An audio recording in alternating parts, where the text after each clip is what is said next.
C'est les communes ou la DRAC qui produit un appel d'offres et puis là, les entreprises vont chercher ces appels d'offres et répondre là-dessus.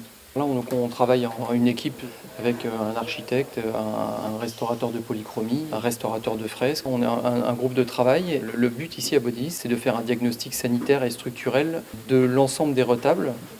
On prend le temps vraiment de bien sonder tout et de diagnostiquer les problématiques et même le support, les murs et tout ça, pour savoir ce qu'il y a à faire dans l'avenir sur ces retables, s'il y a des travaux envisagés, si ça peut rester comme ça.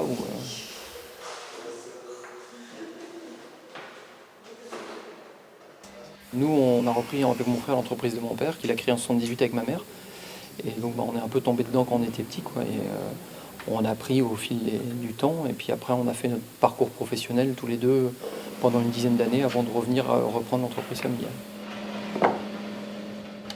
L'idée d'une restauration, c'est de rendre, enfin pas l'état initial, hein, parce qu'il y a des bois qui sont très altérés, qu'on peut tout de même restaurer, mais oui, on les dépose. Après, ce qui est vraiment trop altéré, on le refait à l'identique. Quand c'est possible, on le renforce par l'extra d'eau.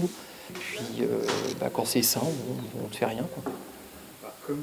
On essaye, tant bien que mal, ou comme faire se peut, de faire perdurer la tradition et de réutiliser les mêmes assemblages, de refaire comme ils faisaient, déjà parce que c'est important que ce soit refait comme avant, mais aussi pour faire perdurer le savoir, effectivement. C'est essentiellement du chêne. On travaille sur les monuments, des églises, des châteaux, les manoirs. Et on a la chance de pouvoir donc travailler quasiment uniquement du chêne. On ne va pas intervenir de la même façon sur une église 19e néo-gothique ou sur ici à La Roche-Maurice par exemple où on est au 16e. Ça ne sera pas les mêmes façons de travailler. On utilise beaucoup d'outils manuels, évidemment aussi des outils mécaniques. On essaye de respecter la façon de faire au maximum, de la façon dont ça avait été fait avant, quoi.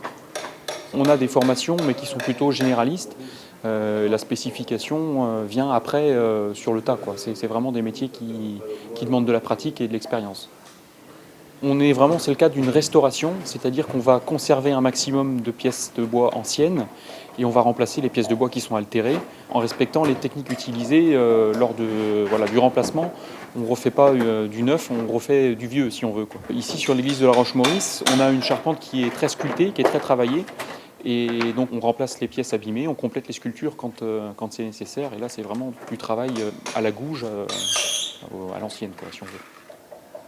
La difficulté, c'est qu'il y a des parties qui sont esthétiques, qui ont un rôle de décor, mais elles ont également aussi le rôle structurel, c'est la charpente en elle-même qui est sculptée, quoi. Donc toutes les pièces sculptées qui sont apparentes, que ce soit les sablières, les corniches, les engoulants, elles ont leur rôle à jouer dans la charpente. Donc le côté mécanique de la pièce de bois doit également être pris en compte et doit pouvoir jouer son rôle structurel. On a la chance de pouvoir travailler sur des édifices comme ça. On fait que recoller des morceaux finalement sur ce qu'ils ont fait. Et quand on voit ce qu'ils ont fait avec les moyens qu'ils avaient à l'époque, on peut être un peu humble.